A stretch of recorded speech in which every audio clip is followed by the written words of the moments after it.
Hello, this is Jen. I'm breaking in just a little bit early to say that I Spit on Your Grave is a rape revenge film, and this episode deals with sexual assault.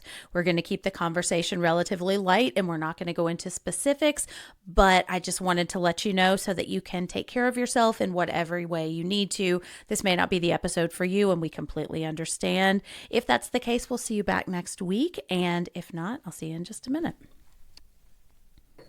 But you had to put up a fight. Women always have to put up a fucking...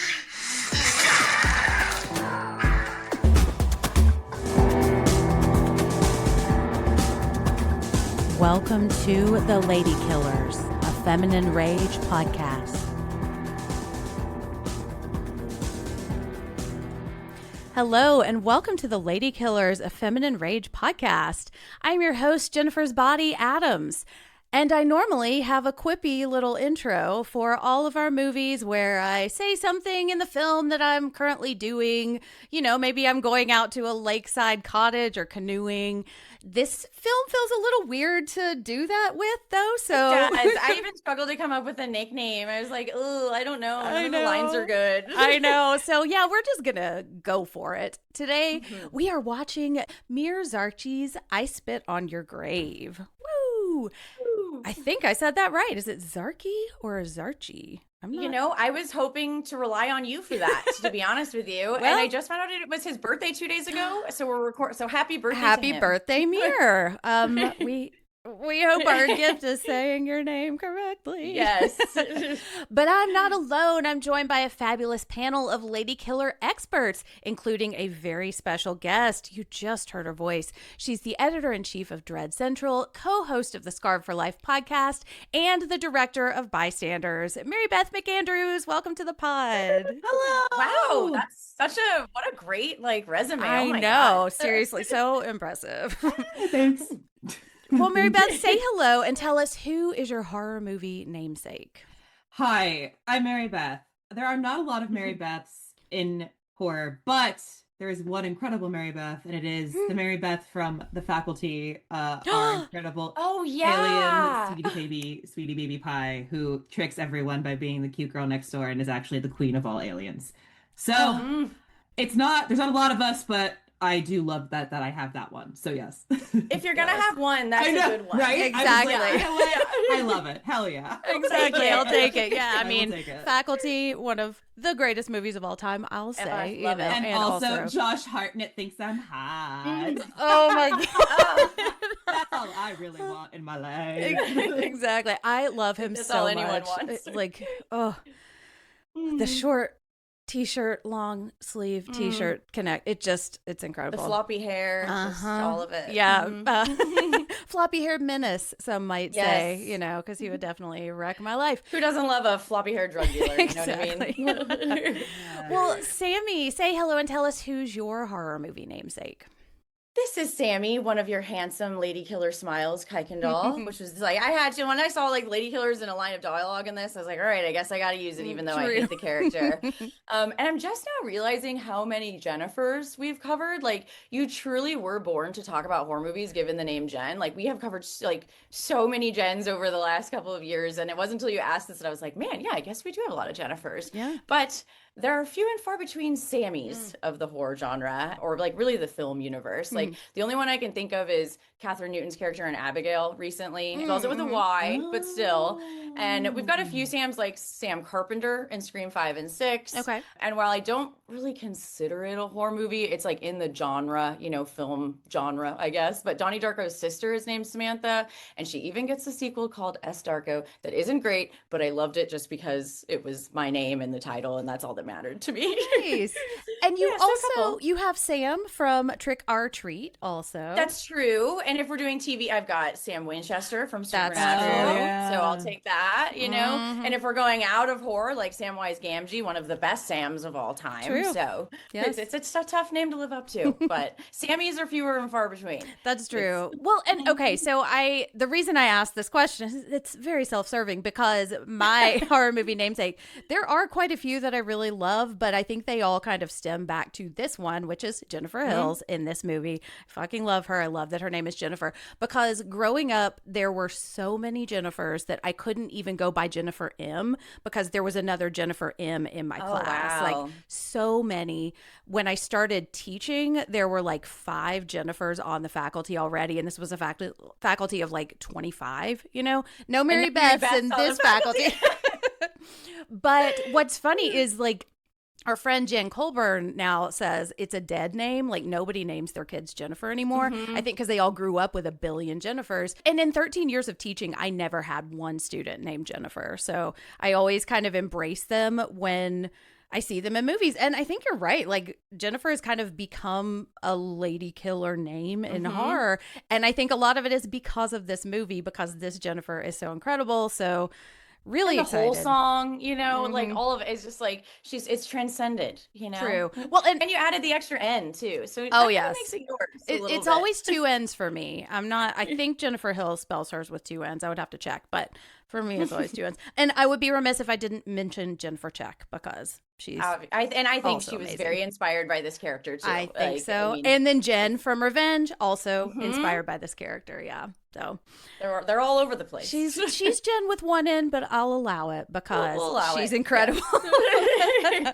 Well, okay, let's tell the story of this Jennifer in our first category, her story. I am so much happier now that I'm dead.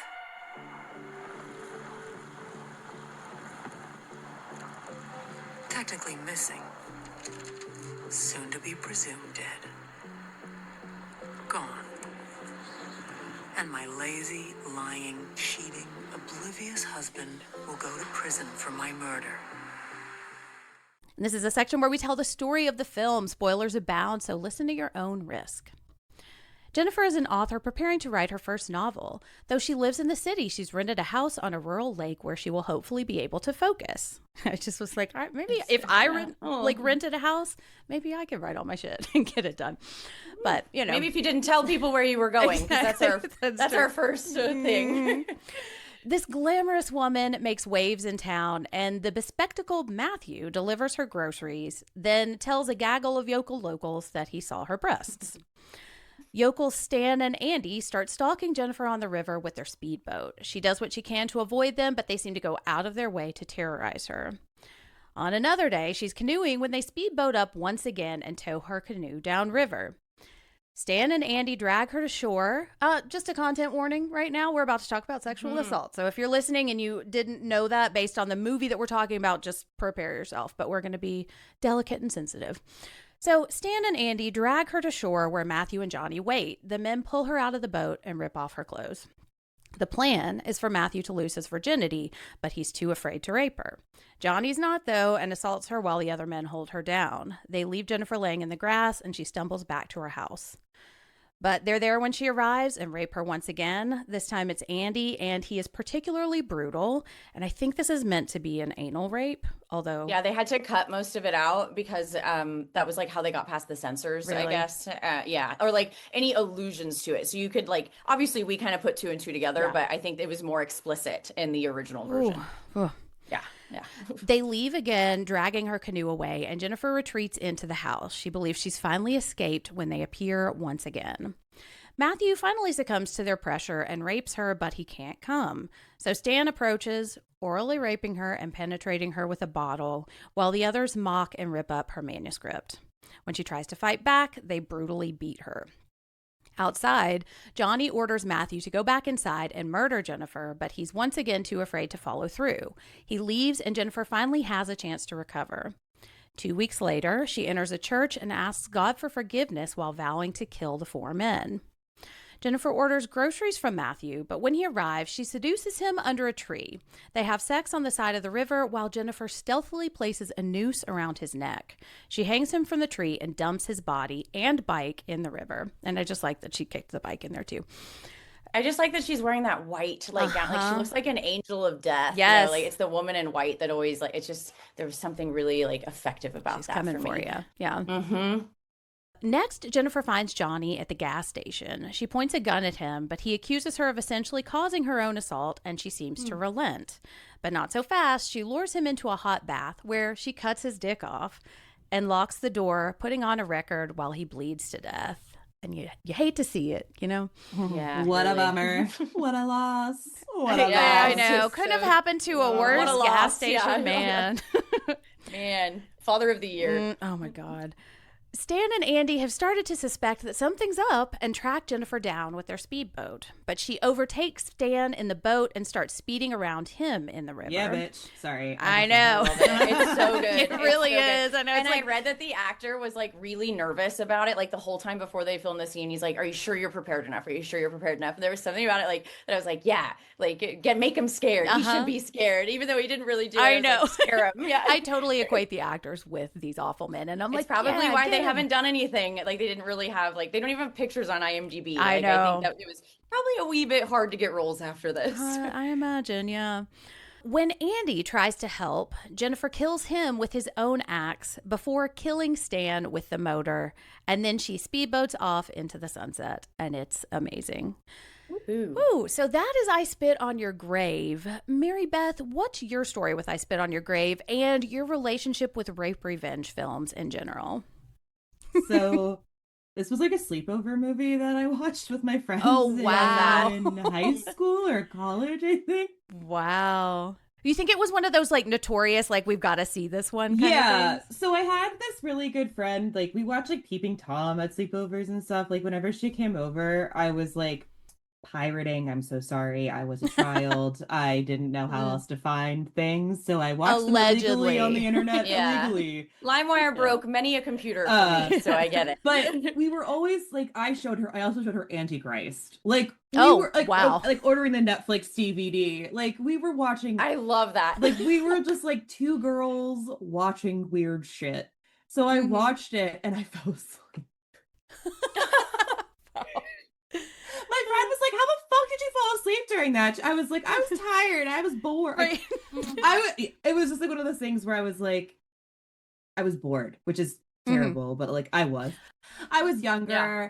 I was like, I hadn't really come to terms with my own experiences as a woman with partners, and I like was really interested in the movies because of I think I saw a lot of empowerment in the movie with her being a badass, but I was like so annoyed by the rape scenes that I got bored and I didn't really understand. Like it was like again before I'd It's gone. long. It's just 45 minutes. It's so long. What are we doing, and that brother? is intentional. I get it, and there are things I like about that, like and that I will talk. But like, it is long. Yeah. It is a Yeah. hefty amount. It's a hefty amount, and like I go back and forth on it a lot about how I feel Yeah, about same. it Yeah. because it's like, okay, there's like an air of reality to it, but also like definitely. And I think the context of everything is also so weird. Like when this was released, people were cheering in movie theaters for her getting raped horrid. and like jumping up and down, like, you know, this Ugh. reaction that I don't, and obviously he didn't have that. And I remember I did like a big project on this movie a while ago and talked to his son actually and like watched this really Oh, cool wow. documentary about it and how like again the inspiration is suspect a little bit to me because they like saved a girl on the side of the road and they like wanted to write a movie based on what they thought happened to her, and I have a whole lot of fucking feelings about like the weird male guilt that is going on in this movie, but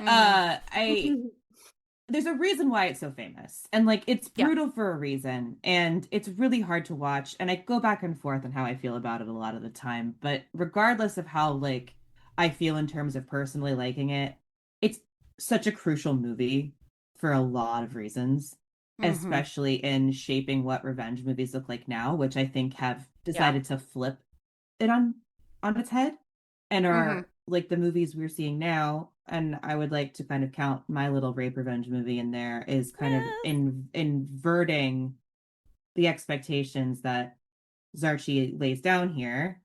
And between watching this and actually seeing Revenge for the first time, they were what got me into rape revenge. So I am a sexual assault survivor, and for a while when I like kind of realized it, between realizing it and seeing Revenge, not even it happening, me realizing it, which, you know, took a while, which because it was a partner, but it was a a lot of me not understanding why I couldn't handle sexual assault on screen, and like, and then we're realizing it, and then I saw Revenge for the first time and was like, wait, this is the movie I've been like looking for.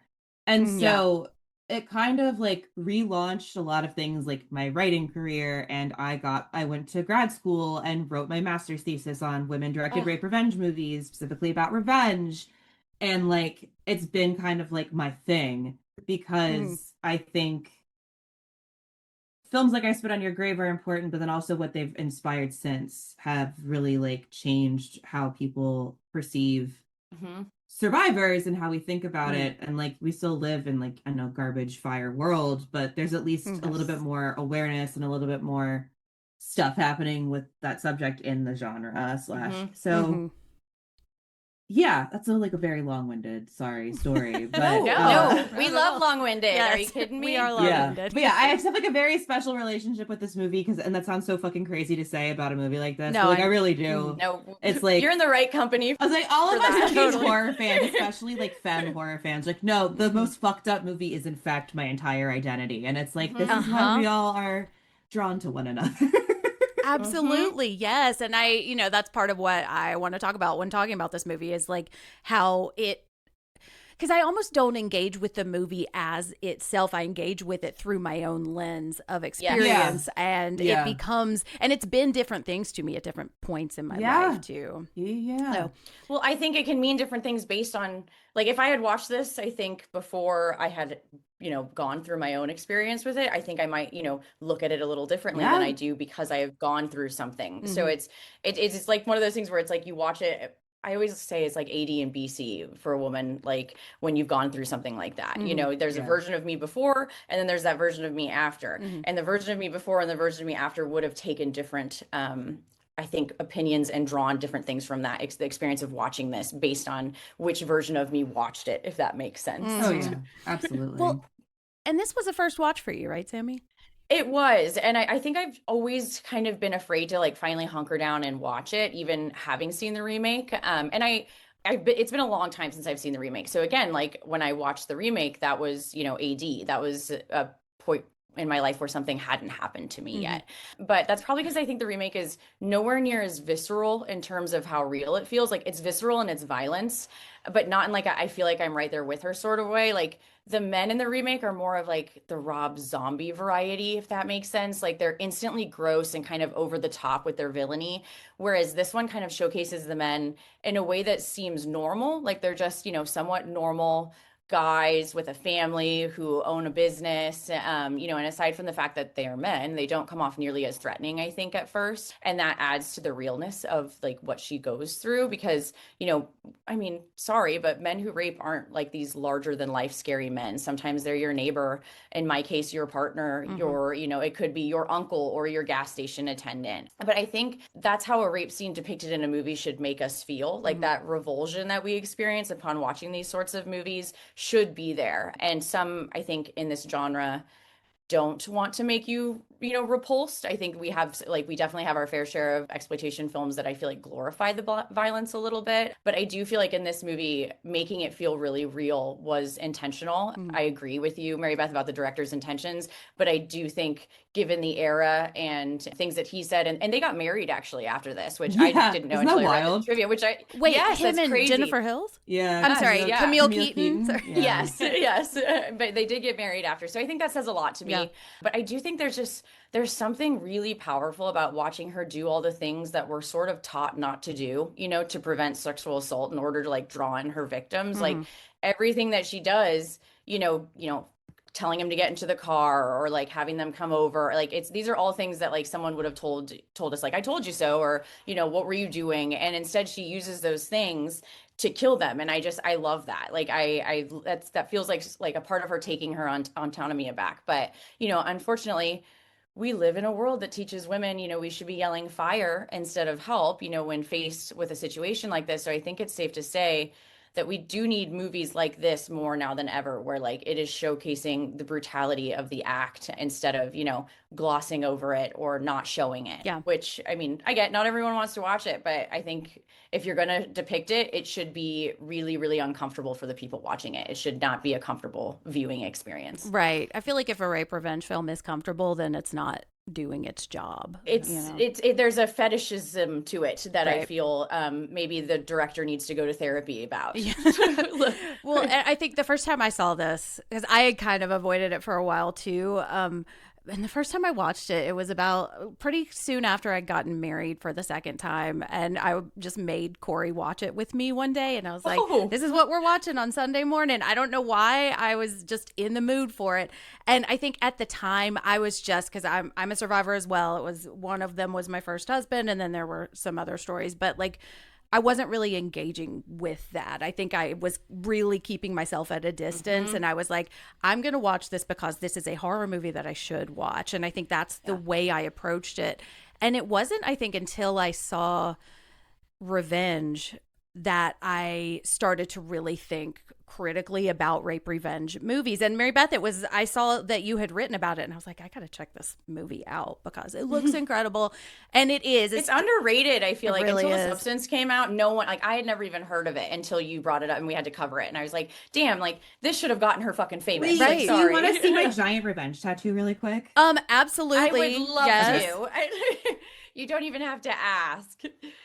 Oh my gosh. I Wow. love her so Oh my much. gosh. Look the at all those pink stars. stars. Oh wow. Ugh. She looks it's like very pin-up-y looking. Like I she's know. beautiful. Yeah. I mean, she's beautiful in the movie, but I love that. Love you. it. Yeah, my favorite tattoo artist did that. I got it right before she moved because it was like my dream tattoo was to get Yes. that after Oh, I that's graduated incredible. my master's program. So Because of the movie. What a full circle moment. Wow, that's I got to interview her too, and she was like, "Didn't you write your master's thesis about me?" And I was like, "I'm gonna throw up on that. I know. Anyway. Like, oh my God, Yeah, and I think that one, for me, I have a tattoo that looks like Jennifer's kind of de facto tattoo in the movie. Dude, I didn't know you had a tattoo. Oh, yeah. I had no idea. It's teeny tiny, and I hated it until I saw that movie, and I was Hell like, yeah, she's Yeah. my name, and she's me. Taking it back. And there was something about watching it, I think, with somebody who shares my name too, and that really kind of helped me connect to it. And I've had, Mary Beth, like you, I have so many thoughts about how we depict rape on screen, and that's something I want to talk about because I've had a lot of different feelings about that over the years. And I think for a long time I did not like rape revenge movies because I was dealing with a lot of internalized anger at myself. Like I remember watching It Follows and thinking it's incredible, but I hate this movie because I hate her. Because it's making you face something too Exactly. that you spend a lot of time burying, I think. Yeah. So to watch it is to be face to face with this thing that you sort of have to start rationalizing, and that's not a fun thing to do. Yeah. And I've definitely been there before where I'm like, oh, if I can push this out of my mind and I can convince myself that this didn't happen, if I see a scene that maybe reminds me of that, then I'm like, oh man, and it's you know, obviously a rape scene. I go, oh wow, that if I consider that rape to this person, what happened to me is that too. Right. And that is a tough realization when you've spent a lot of time trying not to think about it. It is, or which I trying did. not to consider yourself a victim, because I think before Yes. you say the word survivor, you have to say the word victim, you know, and that Mm-hmm. was really hard for me. And I remember now I've kind of become, I love just about all rape revenge movies. I mean, like movies, there are going to be bad ones, but I think like it was Irreversible that was a big game changer for me too. It's a really hard watch, and it's got a similarly lengthy assault scene. And I think I was watching that, and another thing that I always like to talk about. I say like it's a good, like it's a fun, happy topic. I love it. Yeah. But I think a lot of times when we talk about rape, we talk about it as a singular moment or a singular instance. And that is not what sexual assault is. It does not last for a moment. It doesn't last for an instance. And so I think there's a lot of power in films like Revenge and films like Bystanders where we don't really see the assault. We're with the victim and we are kind of experiencing the world, but then we're understanding what's happening without watching it in a triggering way. And I think there's also power in seeing it because it's things that happen. And I think it's not like when we see it, we can start to accept it, you know? So I think I always just need the revenge aspect of it. Yeah. It's like I think of like there's, I can handle a lot of things like art, that it sometimes surprises me. The one movie that comes to mind that really was hard for me was the Poughkeepsie tapes. Oh, I will God. never watch that movie again, and I think it is because you don't get to see her you don't get the revenge part. You don't get the he gets his just desserts feeling, and that to me is more triggering than anything, is to watch someone get away with it. And so with the rape revenge genres, I get to watch them not get away with it. And that is, especially in this day and age where you see people get away with it in ways that is unfathomable. I need to have these types of stories, or else I don't know, I will break. I find these so cathartic to see them do something about it after, even if it's unrealistic, Right. Well, and Mary Beth, I know you covered the Poughkeepsie tapes on Watched Once Never Again, and I remember listening to that. I love that movie. It's a great movie, don't get me wrong. I don't know It's if I'll just ever hard. watch it again, Yeah, though, because it is a no. really, really hard watch. It did its job. It did did what it sought out to do. So I respect the film wholeheartedly. I just could never be like, hey guys, I'm making a charcuterie board. Do you want to come over and watch the Poughkeepsie tapes? Right. It's not something I'm willing to put myself what would be through on again, the I guess. charcuterie board, do you think? Oh man, just the doll latex. I don't know. Yeah. Ew. I know. I kind of don't even want to think about it. No, me either. Girl Scout cookies from the Girl Scout. Yes. God. But that movie, Sorry, the simultaneous visceral sound reaction was to so that. good. I know. So good. It was Like, beautiful. I love that so much. I will forever be grateful to that movie, though, because it helped me unlock something in my head. And I think sometimes it's damn. Yeah, it's in challenging yourself to actually watch the thing. And I never want somebody to trigger themselves unnecessarily. No. You have to be ready. Oh, yeah. But I think it's sometimes recently I've been really craving what I call punch me in the face movies. I want to feel the thing, And that's a phase in my life. Have you seen Bring Her Back yet? I have not seen Bring Her Back. We've been Okay. talking about going to see it tonight, actually. So it's funny. I'm interested. I'm very, because I love to talk to me, but we'll see how I feel after talking about this movie and then going to see that movie. I cried in my car afterwards. So just Oh, perfect. Yeah. Really? I can't I wait. saw. Wow. Let's just say if you've had certain experiences in your life, the movie really understands it in terms of Ooh. grief and losing people. And it was Wow. brought, and speaking, sorry to go off on a tangent really quick. Speaking of bringing up things you hadn't really thought about or processed, that movie certainly brought up things I had not processed. And I was it was like when the edible hits and you're like, whoa, but Oh, not in no, a I know fun that way, feeling. in a Yes. I got to get out of your way. I'm stuck now in a mental place Yes. that I was not expecting. Ugh. So that movie, Maybe I won't do that today. It's my dead dad's birthday today, so I'm Oh, maybe I won't deal Sammy, with grief don't ridden do movies it. today. No, not if gonna it is do it. your- If it is your, Thank you for the yeah, advice. don't. Yeah, Or do, It's, but don't. but it's sometimes you do. But I think now with that advice, maybe I'll wait for it to come on to streaming. Maybe you can wait till you can watch it in your home and press pause if you need to. Yes. We love to press pause when I need to. I remember I watched the Poughkeepsie tapes on Saturday morning, and I just You love stared a at the good wall. morning horror movie. I love really it. do. I love She it. does. I love that. Yeah. I love Kick it. off the day with some disturbing You shit. didn't even try to have a good day No. when you put that on. No. But I remember it the credits rolling, and I just stared at the wall for 15 minutes. It was in Funny Games, where she's just staring. Yes. And Or Eden Lake. And, there are these movies that they're so bleak that you're just your skin, you just stare at the wall and you're like, man, so that was something. Why did I put myself through I that? know. Get me a cat video stat. Jesus Yes, Christ. anything. Totally. I usually watch last night after because we watched this, and then I put on Ponyo and I watched that. I was like, I'll put on a Ghibli movie. Oh, and the cutest one too, just a little kid. I You just see- know. oh. I love Ponyo loves Soski.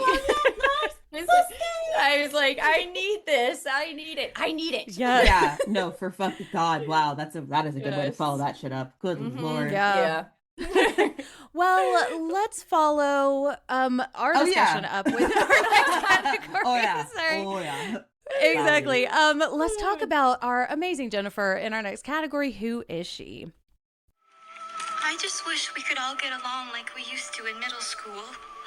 I wish that I could bake a cake made out of rainbows and smiles, and we'd all eat it and be happy.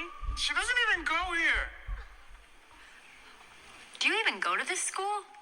Okay, so we have Jennifer, played by the fantabulous Camille Keaton. That's not even really a word, but her hair.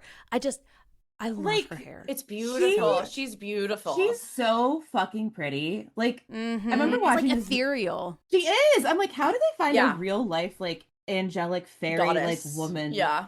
And how did they get her to agree to do this? I mean, honestly, like, I know. but like, I think so often people talk about like, oh, the guys must have like, it must have sucked. But then like, I'm like, those women really that played these roles, like, no matter how you feel about the movie, like they really took a big fucking risk, especially in the Yes. 70s, to be like, I'm going to have an entire movie where I'm getting brutalized and like be proud of that. And she, from what I've seen, like Camille, She has stood by she it. stood by it Yeah. all this time. She was like so proud of it, and she was even in the fucking sequel movie that was a direct Yeah. sequel. That's not good at all. I've heard. It's really bad because It's a bummer. it's Yeah. a bummer. I did this like whole retrospective piece on the series, and I was like, oh, that's a fucking bummer that is not. After all that time, because there was supposed to be originally be a sequel, but I guess she dropped it because like the new director like kept changing the script, and it just wasn't the same. Yeah, So but yeah, the new one's not great. But I also just fucking respect a woman who's gonna be like, yeah, all right, Yeah. put myself through the ringer. yeah, and like I'm gonna fucking kill it, and I'm also gonna be like this stunning figure of vengeance that Yes. again, like that's a whole complicated thing of like, oh, a perfect victim versus blah blah blah, which is a very valid, but just like in the context of this and a lot of movies that, well, I mean, trying to think of like exploitation films and like history, Like Straw Dogs. yeah, like history movies yeah. like this that are like Last House on the exploitative, Left. but also aren't at the same. It's like it's this weird gray area where you're like, it's exploitation, but it doesn't feel like an exploitation movie where it's like close up on titties and like we're Yeah. cutting off limbs. It's not a snuff film. No, you know, yeah. it doesn't feel like that. It doesn't feel like overly male gaze either. Yes, and I was surprised at how much like plotting and script there was. Like I kind of was Yeah. expecting like The Last House on the Left, like type of kind of DIY like filmmaking, and this has that for sure. But there is still like there's a plot. You know, it's not just like Wes, throw buddy. like we just go straight to the rape. Wes, Yeah, my guy. I know. We love I you, know. but I love him, but not a big fan of that one. I like the remake much more. So, and that's not often that happens. Yeah. But Well, and we also have our fellows who I called local yokels. And Sammy, you may have read this when you were researching, but I heard that they were all like insisted on being naked in the yes, movie too, yeah, in solidarity. which I love that. I'm like, I do hell too. yeah. Yeah. If I'm gonna see Bush, I want to see Dong too. okay, Hang on. show more hog. Yes. Oh, we talk about it consistently. I had a full meltdown about it on the Northman episode last week. Okay. Because I was like, it was Sorry. historically accurate for their dongs to have been But swinging. where- Sorry. Was the dong? Okay, my Right? husband is probably like, oh my god, they set her off. Oh 'Cause no. I yell about this all the time. Same. Thank you. Yes. I need someone else to join in on this because I have like, if anything, like the last couple of episodes, I brought it up and I'm like, man, do I sound like, Oh no. like No. just like, You've like got disgusting? you've got- Like, am no, I you've like got me just up as in here. bad? Well, if you're gonna make such a big fucking deal about showing titties that Yeah. like are just Yes. like I don't know, Boobies. tissue with you got Yeah. we got Mhm. nipples just like everyone else, and you're gonna like Yes. insist on showing full frontal. You're gonna show me full frontal of a man too. Yes. And Thank you. it's dongs for equity too. You It's know, not like the thing. I'm not trying Yes. to sexualize a man, but like if you're gonna sexualize Right. a woman, like let's be equal opportunity here and show and like Mhm. and like, Exactly. but, like here they do show all of it, Yeah. and I respect They- it. Mhm. I know they do, and I was like, okay, so we're going there. We're doing the We're going thing. for it. Yeah. Yep. Well, and we have Matthew played by Richard Pace. We have Johnny. Throughout my notes, I kept calling him gas station guy because I didn't actually like. I wasn't paying attention to their names He until looks I like started Chris writing it. Sarandon to me. Like the whole time I was like, oh, Yes. Chris Sarandon. He does. Like, Oh my god, thank you so much. So I kept being like, Chris Sarandon is a Right, Yes. like a Yes. threatening but- Chris Sarandon, not my Yes. Fright Night Chris Sarandon. No, not him. But it's funny, like, because these guys, and this kind of happens in Bystanders too, and like a lot of these rape revenge movies where it's groups of guys, like they have names, but they all just kind of become like men in brown pants. Entity. Right, Yes. right. Yeah. Or like, You're like curly hair guy. Yeah, Mhm. the ringleader. Like they don't Yeah. have humanity to them in that way, which No. And I think seems that's kind of detached. like I Oh, yeah. prefer it sometimes. Oh, yeah. Because It they seems exist as detached. concepts in the story. You know, But it's like even Yeah. like in Jennifer's Body, it's just Adam Brody. Like Right. it's like Yeah. his band. Like Yeah. that's what I think. No I don't idea know what his that guy's name is, yeah. No, absolutely the fuck not. Nope. Well, and so Johnny is played by Aaron Tabor, and then we have Stanley Brown Pants, played by Anthony Nichols, and then Andy Suspenders, who's played by They all just come down to their clothing. I know, who's played by Gunter Kleeman. I do like those suspenders. It's like Gunter. Yeah, What Gunter. a name. Oh, Gunter. It reminds me of the Simpsons character. Untor. Is that his Oh name? yeah, Right? Yeah. the little one. Would you like a lick of He my wears- flavor yes, stick? yeah. I love him. He's my favorite. I like his suspenders. Okay, and then our motive is revenge, and also we shall discuss. And our weapons. Okay, a gun, which I don't know why I felt the need to say it is found. She finds this gun in the house. Just sitting in the house. Exactly, like you do. Yeah. In the drawer. A noose, a hot bath / castration, a motorboat, which is my personal favorite, and then an axe, and her sexuality. And so this is something I want to talk about because she flirts with them all to lure them in and has sex with Matthew and Johnny. So my question here, Mary Beth, do we find Jennifer's actions believable, and do we need to believe them here? I mean, my thing with Rape Revenge is that a lot of it is like a movie like Revenge or a movie maybe not this one as much, like Miss 45, is there's a lot of fantasy in it. And I think as soon as the revenge starts, you can feel there's a shift. There's usually that shift. I mean, like it's Rape Revenge. It's usually a 2-part structure. It's like pretty predictable. Yep. It's like predictable in the kind of structure. The hard part and then the good part. Right. And so right. you're used to there being kind of this transformation a lot of the time where it's almost like otherworld. You become like this otherworldly. And again, I'm very much generalizing. There are so many different narratives in this. But no, I totally agree. It's like The Crow. Like it's like once he comes back and he's resurrected, like that's the new movie. Well, that's the thing. Like know? Revenge, she fucking is the phoenix from the ashes. She survives a ridiculous thing. And so my thing a lot of the time with Rape Revenge films, particularly films like this, and there are more recent examples that aren't necessarily this, but I think you don't need to kind of believe. But like, I agree. But like, at the same time, it's really not that unbelievable with some of the things she does. You know what I mean? Like, she's not like all of a sudden doing karate or like is like a sharpshooter or some shit. Like, she's just using what they used against her, and she's just like being smart and resourceful. And so like, I don't know, there was a woman the other day in the news who like took like a woman who was I think Coast Guard veteran, took her rapist to the woods, fucking killed him, and then went and got a tattoo afterward.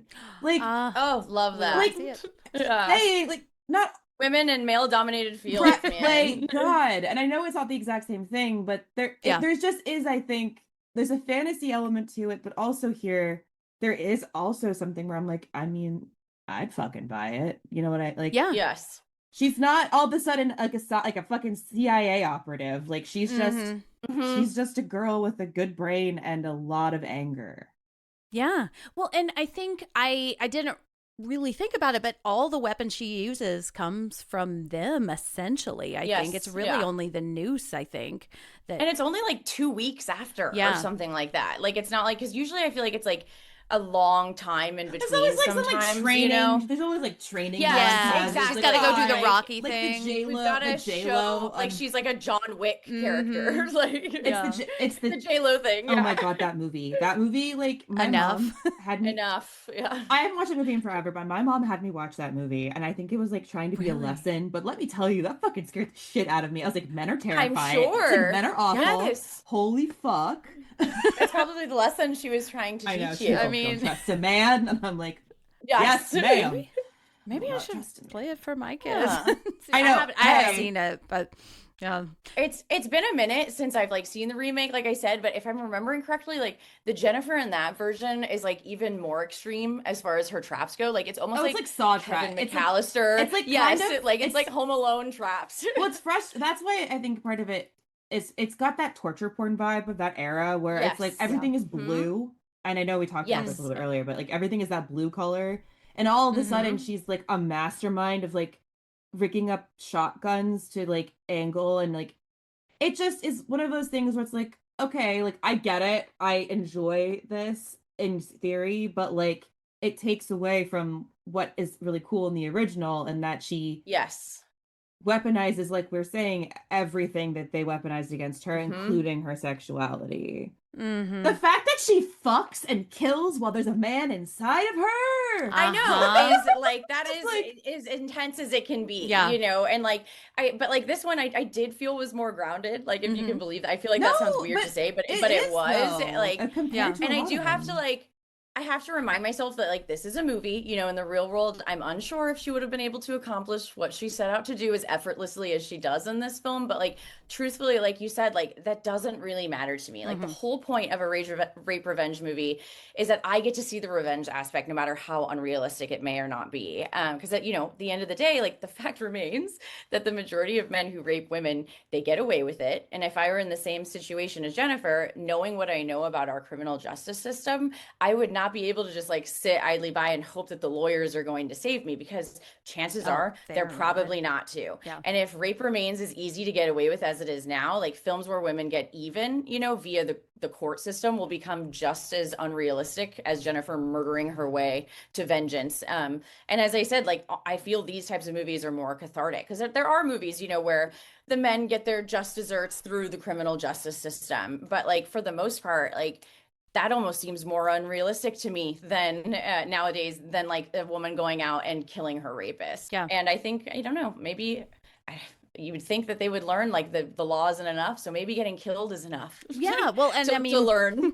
spoiler for my thoughts on whether this is good for her horror or not. Yes, yeah. I think when the reason I wanted to talk about this, I think I'm looking at it slightly different. The thing that I found unbelievable that morning when I was laying with my new husband watching this movie, still kind of in a lot of denial, is I could not believe that she would sleep with them, that she would want to use her sexuality. Yeah. And now that I look back on it, I can see that was the part of me that never wanted to have sex again after what happened. And I was like, I don't believe that someone who has been through this would want to have sex ever again, that even if she's got this motive of revenge, that would be something she could put herself through. Now, years and years of therapy later, I look at it now and I think it's such an empowering reclamation of her sexuality. And that is, like I mentioned, It Follows.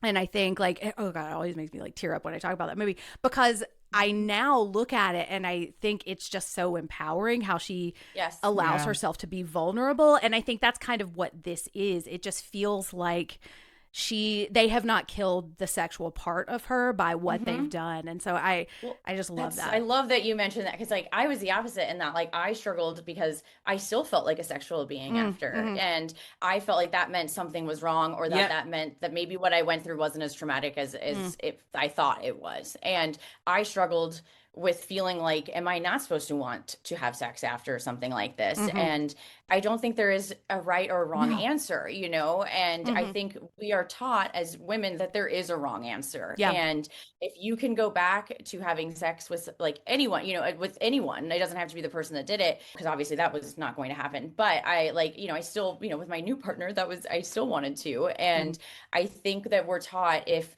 we are still sexual beings and we still do crave sex after something like that, and you don't go into full seclusion and not wanting to be touched ever again, then that means what you went through wasn't as bad. And that was a really hard line of thinking for me to break, because I kept making excuses of like, well, you still are a sexual being. Like that must mean that it didn't really traumatize you that much. Right. But it didn't other ways. You know what I mean? Like it just doesn't like it. And if anything, I'm like, you know what? You didn't take that away from me, at least. Right. So I love that you brought that up, because I didn't even think about that. So yeah. Well, and while we're talking about this, I want to be very clear too. Like we are talking about our own interpretations of this movie. There is no one right way to survive a sexual assault or to recover from it. And that's part of what I love so much about the rape revenge subgenre, is because it is pretty formulaic, but I think the formula, there's such a spectrum of different ways to depict this formula. It's like slashers, which I love because of the formula, because I know what's going to happen. It feels comforting to me. And while a lot of these movies are not particularly comforting to watch, I can get through the first half because I know what the second half is going to be, you know? Yeah. Well, I don't know if it's like, if it fits to talk about it now, but it's just like, it's interesting that you say that about reactions to rape revenge, because I'm always very much like, obviously survivors will have their own reactions to it, and I totally understand that forever. Like, there's no, like you said, there's no right way to be a survivor. There's no right way to cope, and I would never ever force anyone to watch a rape revenge movie. They're like, hell Absolutely no. not. Even if they weren't, like, I would never force anyone to watch a rape revenge movie. But I think what's been really interesting is when I tell men that I made a rape revenge movie, they go, I could never watch a rape revenge movie. It's so brutal. And like, this is not to assume experiences that like because men obviously are also sexually assaulted. It's not talked about as much in film, especially, and like, but it happens. But when I'm talking to a lot of men, it feels, and they have it, people have kind of admitted, like, it's very performative to be like, I don't like seeing, women treated that way. And I'm like, okay, like, I get it. But also, like, have you ever thought about how maybe a woman would portray that? And it's always kind of like this kind of like weird galaxy brain moment for some people that I find kind of fascinating and like a little bit sad. Yeah, I think because to me, and again, I don't want to pass judgment on anyone. Yeah. But I think the inability or the refusal to watch it feels like a refusal to engage when we're talking about in that context. Like, I don't want to watch those movies, and that just feels like it goes hand in hand with pretending that it doesn't exist. Yeah. Or that like your friends are not all men, and that's just not reality. And I think I completely agree with you. Like, triggers are real, and that is a big part of this genre. But I think there's a lot of power in being able to say and talk about it, and that's part of, like, I could have soft pedaled that synopsis, but part of me was like, no, this is what the story is, and we're going to say it. And that's when I think about Irreversible, which I love so much. I haven't seen the forward version of it, though. Part of me doesn't want to. But I remember thinking that while I was watching, I was like, okay, well, assuming this is real, because it does happen, if she can experience it, then I can watch it, and if I'm watching it, it almost feels to me like watching it in that moment is a piece kind of solidarity, I'm like, I'm going to go through this with you, even though I know this is not a real person, and I wonder if that kind of reversal, it's a reverse way of making me feel like someone was with me in those moments, so I don't know. It's just a lot of complex emotions. And again, a lot of these change over time. Like, you could talk to me about this movie in a year and I might feel completely different, especially as my children start to enter adolescence. And I don't think it's like, if you can sympathize with her, you can also take a moment to sympathize with yourself, and I think when I can project myself onto it, it's like that thing of when you see beauty in someone else, but like those things that you see on yourself you don't like. It's like, why can I see beauty on someone, but I don't like these things on me? And I think it's the same type of scenario, like, where it's like, if I can feel for her and I can like realize how brutal and how awful of a situation that was, then that means I can kind of start to come to terms with how awful my experience was as well. Right. And I think sometimes that's the first step. It has been the first step for me. I can't tell you how many horror movies I've spoiled for my therapist, who does not like the genre. And I'm like, can I tell you what happens at the end? Because I need to talk spoiling. About it. Exactly. She's never going to watch them. But we are going to keep watching scary movies. But before that, we are going to get in a bright red canoe and we are going to paddle down. You know what? No, let's get in a speedboat that has killed some motherfuckers. We are going to get in Loser, We're Going Killing. Hey. This woman will soon cut, chop, break, and burn 5 men beyond recognition. And there isn't a jury in this country that will convict her. This is a section where we dig into the details. So let's talk about Jennifer. She is an accomplished writer from the city, renting a country house while she writes her novel. I just like hashtag writer goals for me, you know?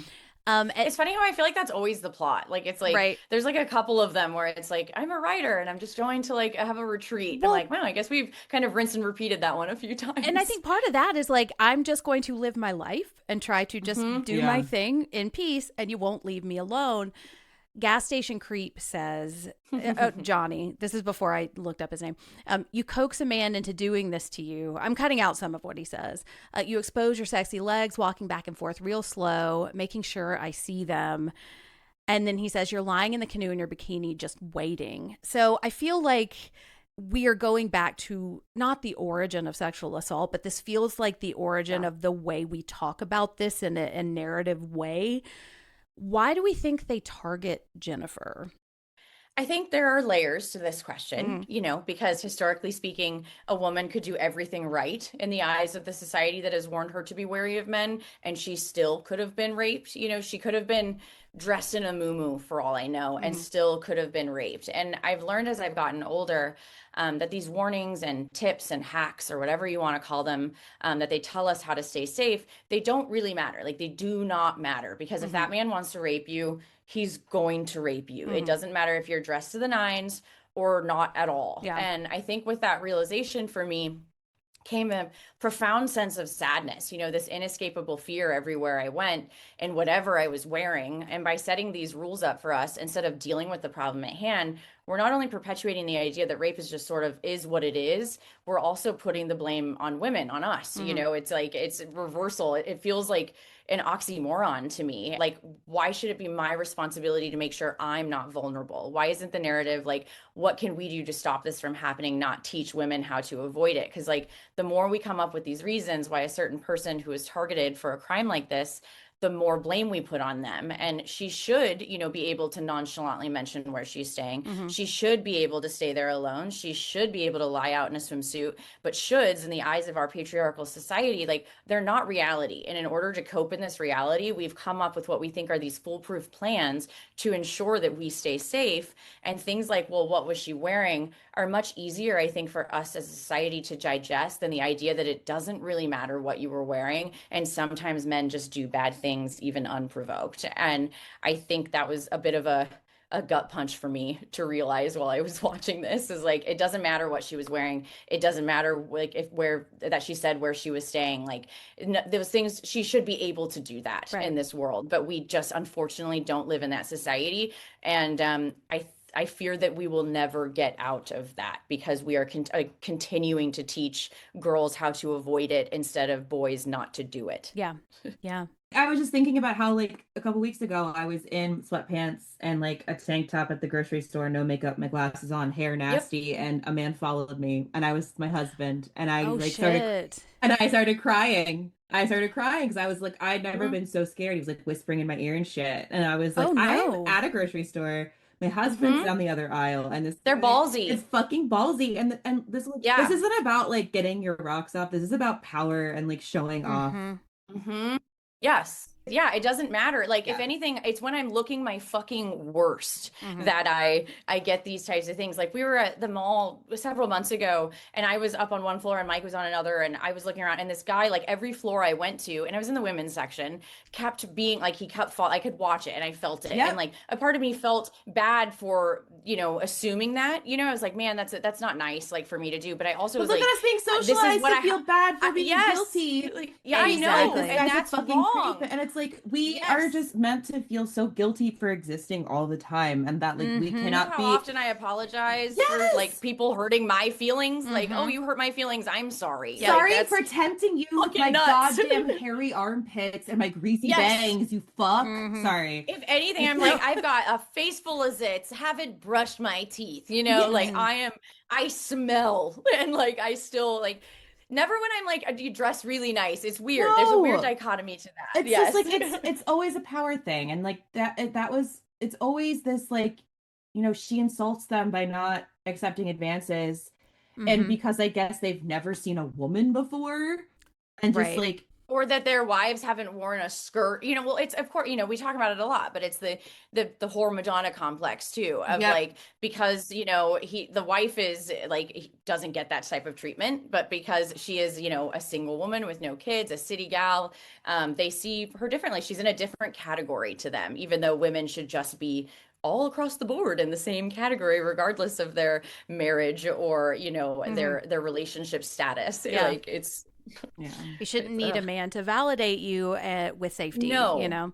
And whenever I'm sort of forced to like think of the why behind these sorts of crimes, I always think of this book I read called The Shining Girls by Lauren Bukes. Oh. They turned it into a show. Oh. Elizabeth Moss was in it. It's one of my favorite books of all time. It's essentially about a time traveling serial killer who waits to find girls who, quote, like shine in each era he visits. Like, they have this glow to them.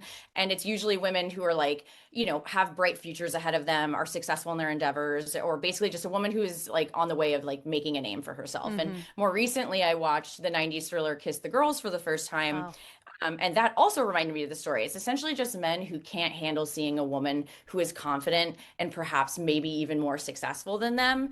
And I think that's what we have here. Like, a group of men who could not cope with the idea of this woman living a life for herself, not a mother, not a wife, just a woman living as a man would. Yeah. And that feeling was really hammered down for me during the scene in which they read like her writing to her in order to humiliate her even further. Because like, this might sound like a joke, but for me, I could quite literally not think of anything worse than going through what she went through and topping it off with being ridiculed for something I am passionate about, that I poured love and my soul into. Because putting yourself out there, whether it be creatively or not, is one of the hardest things for a woman to do, made even harder by men and sometimes other women who discourage you from trying. And there is a deep vulnerability in doing what you love when others are sort of hell-bent on tearing you down. And I think this movie really understands that there's far more to male dominance over women than just physical violence. And that realization was just like, like staggering to me. Yeah. It wasn't enough to just rape her and to put her through a horrible, violent situation. They also had to make fun of her and the things she was there to do, her job, and what makes her money and what brings her pride. And that is like, that in itself is just, I'm not saying it's worse, you know what I mean? Like, but it's an add insult to injury that I could not even fathom going through. Yeah. And I think the reason that they target her is because they're fucking rapists, Yes. Like, and I asked this question. I have a lot of leading questions in this because these are things that I assume we're probably going to agree, but I just want to talk about them. Yeah. And I wanted to talk about the fact that her canoe is bright red and she's wearing this bright red bathing suit. And I do kind of love the way Zarchi plays with color here because I think, she's wearing the white nightgown, Sammy, that you mentioned. And then when she goes to the church, she's wearing this black kind of like assassin's outfit.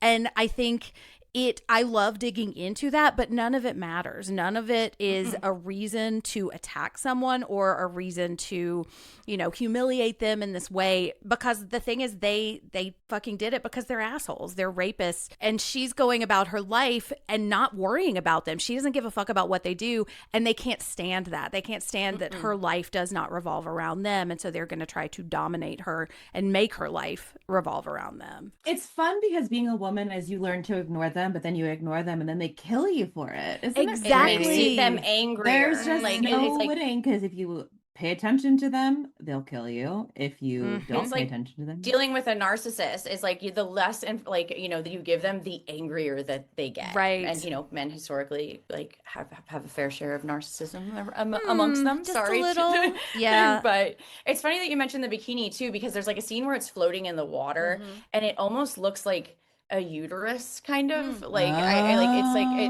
it like has this like it looks like I don't know if There's you like look the at triangle it has, with like the strings yes, kind of floating. and it does, and it looks like the tubes and everything, and I thought that was probably intentional, but I mean maybe I'm just making something out of nothing, but No, I think there's something to that. And I mean, of course, I'm picturing the friendly uterus on Leslie Knope's binder when she's trying to get Anne pregnant on Parks and Rec, or uterus.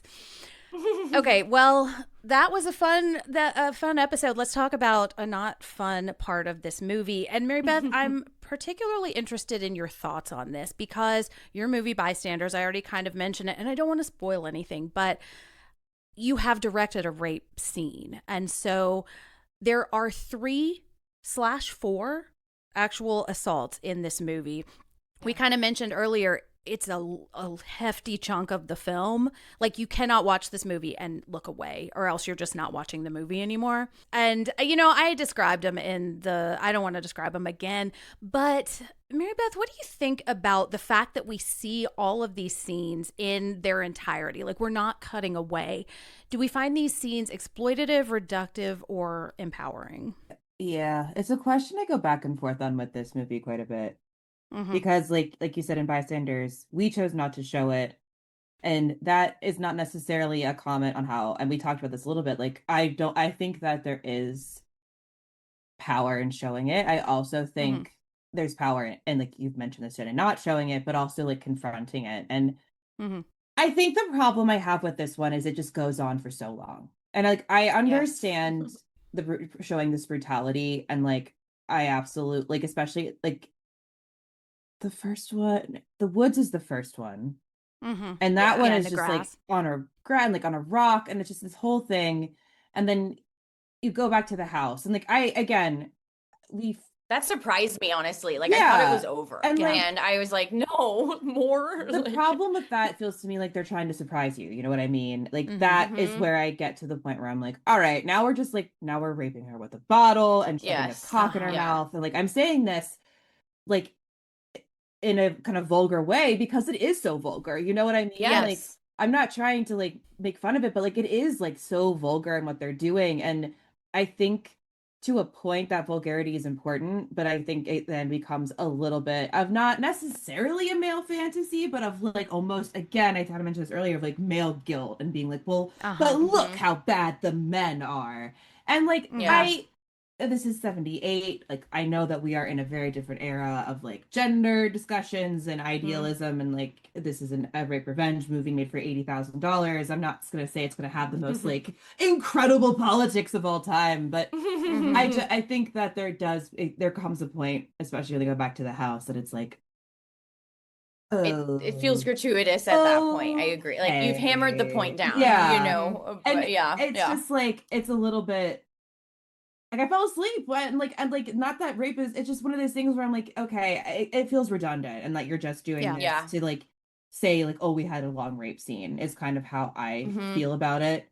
And especially to be tittillating, to be, do the taboo thing. And like just from my now experience filming, not even like filming a like explicit rape scene, but working with the actor, figuring out how to block it. But then also, like, selfishly, I had to fucking mentally prepare my ass the whole day to do that. So I can only imagine. And again, Camille Keaton must have gone through, even like she's game for it. That's still fucking exhausting and awful. It must have been a rigorous shoot. Like, I mean, it's a 25-minute scene, but imagine how long it took them to shoot it. That's like days of shooting. That's such a long, it's like you're in the woods and then you're in the house and there's all these different locations for it. So it's like you're putting her through so much shit, physically, emotionally.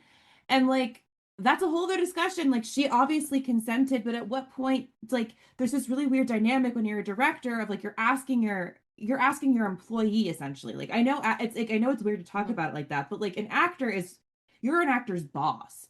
So like you're asking them to do something, and there is an inherent power dynamic there of like them. And I didn't really realize this until I directed, about realizing like sometimes actors could feel like they can't say no. And again, I am not projecting any of that onto Camille Keaton, but just like it's hard to watch something like this and not feel like there was a little bit of exploitation happening, even though she's so proud of it. And I'm so glad. Like, there just feels like something in it, especially because she's one of the only women on set. Something about it, just, again, no assumptions about anyone. It just inherently, there's a power dynamic there that inherently just feels kind of strange. Yeah. I did read that she was like, there was a couple of scenes where like she was adamant, where it was like, you're getting your shot now or not, or never, or like not at all. Like she was like, we're doing this now. This is the one shot. So I do feel like from what I read, and time, it's a different era too, but like it did seem like she had some sort of agency over the way it was filmed. But again, it's so long ago, and I'm sure it was what was comfortable for her at that time. You know what I mean? Like, yeah. I think Oh yeah. for like during that era, it probably was really progressive. But now, like this would be a scene that it would be all over the news. You know what I mean? As far as like no one's gonna be able to do was it that. okay? Yes. But here's the thing: it's like, if I hear there's a 45-minute rape scene in a movie nowadays, I'd be like, well, I have questions before I write it off. Yeah. Like, ooh. Yeah. But yeah, I anyway, yeah. Yeah. Yeah. Well, and I remember reading about Nicole Kidman on Baby Girl, which is not, there's no real sexual assault there, even though we are playing with power. But she talked about how exhausted she was by just faking orgasms. And like, if that was exhausting, like this must have just been an absolute brutal. Or like shoot. a Nora, it's just anything where it makes the woman have to perform in a way that is more than just a regular acting role. And even like just reading being lines naked on set, I think would be emotionally exhausted. Yes. Yeah. And seeing other, having people see you naked, everyone, like it's not sexy. It's awful. Like I can't imagine what that must feel like. But I think for me, it was like, I'm not really sure what it says about me. Like, but I didn't find it to be reductive. I do think it is exploitative, but I think that's the film that he set out to make. But I can understand, like, at first glance, why someone would find this movie to be like anti-feminist. But after watching it, I didn't feel that way. And I was telling Jen, like when we were texting after I watched it, that the thing I found most important was how real everything felt. Because instead of glorifying it or dumbing it down, so to speak, it almost felt as if I was being shown like an educational presentation about the true horror that is raped, the concept of it, the act of it, the very idea that it exists in our world. And it is forcing us, to look at something for 25 whole minutes that our society has desperately tried to bury, to make light of, and to downplay. And like, here we are, like having to, sit there and be face to face with it. And it's like filmed in a way that like you're eye level with her. It feels like her pain is your pain. Like there were moments where we were watching it where like my body involuntarily like clenched up in reaction to what I was seeing on screen. And I think that isn't something that our culture really expects to be in tandem with the horror genre. Because, as we know, like it's a genre, especially during this era, that was traditionally like overflowed with gratuitous scenes of sexually exploited women. And because it was marketed as such, I think many are unable to see the forest for the trees, so to speak. Like, how could a horror movie have anything to say, especially in this era again, because I know horror is political and I absolutely think it is. And I absolutely think horror has something to say. But at this point in time, I don't think people thought it had anything to say about sexual violence. And like, yes, this is a shocking film, but I don't think it's because of the reasons that it's been banned and censored, but because I think it's this thing of that, like, we don't want to look behind the curtain. We don't want to see the very real and the very brutal act of what's happening on screen. And I think that's why more often than not, like people shied away from it because it was so real and because it wasn't sexy in any way, shape, or form. There wasn't a way, and it sounds like, they were shouting and like it was Rocky Horror Picture Show or something in fucking theaters back then, which is insane to me and says so much about our society. But yeah, I think like if you can look at it both ways, and I understand both ways. And I think, as I said, the ADBC version of me might have felt differently in different versions of my life and at different times. But for me, I felt, I guess I liked that it was so in your face, but I do agree that second scene in the cabin feels like overkill to me. Well, and I think I look at this too and I think, okay, well, he wanted to make sure that every man is involved and not just holding her down. Every man is actually assaulting her. And I don't know, I don't really have a whole lot of critical thoughts on this movie because I just feel I experience it emotionally. But I think, I don't know if I necessarily need every man to rape her. I think it's enough to say you were there, so you're part of it. Like if you held her leg down or her arm down. If you didn't stop it, you're part of it. Exactly. Sorry. And that brings me to Mr. Matthew, who I want to talk about. Before we do that, let's pay some bills. Okay, so our bespectacled grocery delivery man, he does say it wasn't my idea, and I believe him, but I also know that Johnny is saying, we got her for you, which is so disgusting, but the point is for him to lose his virginity that's ostensibly the point. I think the point is for them to fucking rape her because they're fucking They use it rapists. as an excuse. Exactly. Like, it's a lot easier to do this when you're like, hey, we're doing it for somebody else. It's not for us. Right. You know? And he is the first one that she targets. Now, I think he might be the easiest one for her to get to, but I also think there's a certain betrayal because she is maybe looking at him as someone who could stop this and maybe is the closest that she could get to a hero in that moment. And so it almost feels like more of a betrayal. Mm-hmm. Do we find Matthew at all sympathetic, and do we think he deserves the same fate as the rest of them?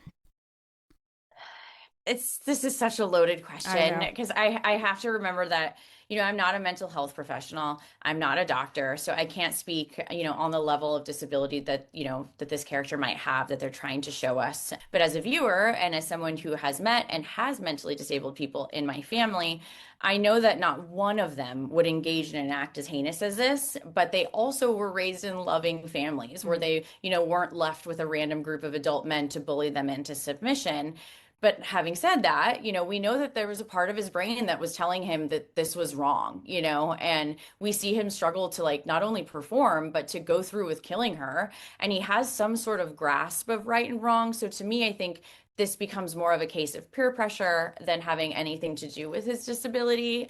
And maybe it's just a weird coincidence or something more, but I noticed when going through their names on IMDb, like they all have names that end with Y, like even Stanley. And like they all, like Matthew is the only one who doesn't have a name that ends in Y, which sort of subconsciously sets him apart from the rest of the group. Like one of these things is not like the other. And maybe that has to do with him being disabled, or maybe it has to do with the fact that he was the only one that like really, truly, I think, felt an inkling of regret. But either way, I found that interesting, whether it was intentional or not. Yeah. Mary Beth, what do you think about Matthew? I hate his character. Not him, but the fact that they were like, we're gonna give, like, it's this like stereotypical like the slow guy. Like, we're not going to like define, but we're going to make him seem just really stupid. And it's just like this trope that was even in the fucking remake kind of, and it's just it is. It's just this weird, like, it feels like they're trying to be taboo, but also like they want to have one empathetic guy, and the only way you can have empathy is to make him childlike in a really fucked up like way. With his little Gilligan's hat and his like glasses. He if he hasn't lost his virginity and like he's getting made fun of and like they're infantilizing him, and there's just so many layers to like problematic. And again, I know this is 78 whatever, but it continues. Like it's not like I've seen this in plenty of other movies that are very recent. So like so it's like you want to have empathy, but then here's the thing which I love about this movie, it's like, but you did it, and like if you know it's a bad thing and you did it, then like you obviously have your mental faculties about you. Like you obviously, like you said, Sammy, like you have a sense of right and wrong. You knew this was wrong and you did it anyway.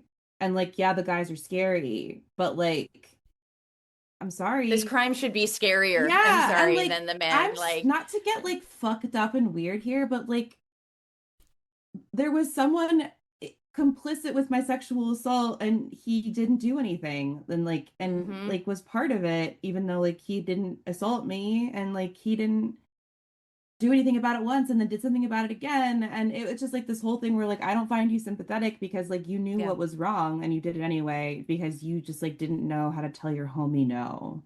So I don't know, I just like I understand. And it doesn't matter where you are on the spectrum either. Again, like if you know right from wrong, and we have shown that we know, like this isn't like a case of someone who is nonverbal, you know what I mean? Or like someone that is like not and has no control over their actions or what they're doing. Like he has a job, you know, obviously like he's trying to be he's enough to be a functional part of society and to know, you know, again, he couldn't kill her, like, and he couldn't do it. He like something was telling him this was wrong. And if I didn't have that, I would maybe think a little differently, but he's fairly vocal about it. So I like he's there enough and present enough to know. Obviously he's able to go and kill, like they know he can go in and kill her. Like he's not someone who can't like ably hold something and make a decision and like do it. You know what I mean? Like Yeah. It just feels like that kind of redneck stereotype of like, you're this, again, like the slow character. Like, you're not, like, you're just kind of stupid and we treat you like that. And like, you're the one that we just fuck with the whole time. Like, you're the guy. It felt like Lenny from Of Mice and Men is Yeah, kind of what and I it's like. just- She's like, you know, like, I don't, like, it's not just like one of these great. things where you're like, yeah, I get it. You want to do empathy, but like, you don't give me enough reason to like, I think he deserves. He's too present enough for me to feel empathy, you know, like it would be different if he was being forced, like there was no control over the situation and he was being forced to do it, but that's not the case. It just isn't. Yeah. Well, and that's the thing. I get the sense that it's not that he doesn't want to do it because he thinks it's wrong. It's because he's afraid to actually do it, to go through with it, to be as manly, quote, as the other men here. And I think there's a lot that is complicated about this movie. And I think when we were talking about Terminator 2, we were talking about Sarah Connor kind of existing on a spectrum of female strength. And like we kind of now look at I don't know if problematic is quite the word, but we interrogate it in a different way than we did in 91. And I think here, I kind of love that there are some complicated or maybe even problematic elements, because I think that this exists on a journey of rape revenge films. And because we have this, now we have the conversation about how much of these scenes do we film and what kind of characters do we have involved in the attack. And I almost feel kind of like Zarchi is like daring us to feel more empathy for Matthew than for Jennifer. And it's almost like a test, like a human experiment as for the viewer. Yeah. You know? And I love that he doesn't let him off the hook. Like Matthew gets one of the more. He gets it rough. He does, like, and he gets it first. It's the more drawn out death. Yeah. Like. Well, okay, let's talk about one of my favorite elements of this movie, and you can hear it in every single episode because I just love this woman will chop, stab, and I can't remember what it is, and then they say, and there's not a jury in this world that will convict her. Fucking love it.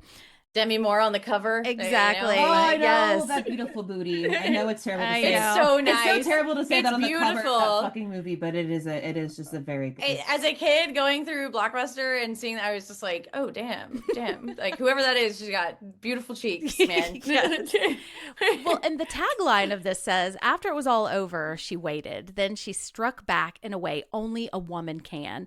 And then Johnny says something that really stood out to me. He says, you've got a weird sense of humor. Yeah, so he keeps saying it too. I know. It's like either because she's not a threat, they keep going. Like, it's like they make up excuses like, oh, it's a pretty woman, like I'm just gonna keep going with it. And it's like, I'm sorry, but if any girl was like saying these, like, this is a bad scenario for you. You really think the woman that you brutally raped and left for dead wants to hang out with you and give you a bath? Yeah. Like, you're a fucking idiot. Men are fucking dumb, and like I know we know this, but just like my rapist would be the same fucking way. And it's they would think, yes, it'd be like, oh, crazy pants. Like, still right. these days, you are so Delululemon that you're just like, yeah, I didn't do anything wrong. Like, it's fine. Yeah, you're into it. Exactly. And it's like, and you're coming back for more now. Well, and he can't even like even begin to think that maybe she is tricking him, you know? Like, it's like he's like, man, I guess I must have given her a really good lay if she's coming back here. And it's like, well, you think that she enjoyed that? You think that she enjoyed that experience. Right. And that says more about you, I think, than anything. Well, and so in maybe the easiest question on this outline, do we think the men deserve their fates? And I'm kind of asking for us, but also in connection with this tagline, and there's not a jury in the world that will convict her. Do we think the larger world believes that they deserve their fates? And is there a difference between how we feel and how everyone else feels? Does that make sense? You know? Yeah, unfortunately it does. Yeah. Like, I know exactly what you mean. Yeah. Like, because I mean, just from my own experience, had a lot of people who did not believe me. Yeah. And had a lot of people who said because we were together that it was, you know, are you sure, like, you've done it before? Why should this matter? Even from his mother, I got that email. So not something I will soon burn in hell. Yeah. Right. Yes.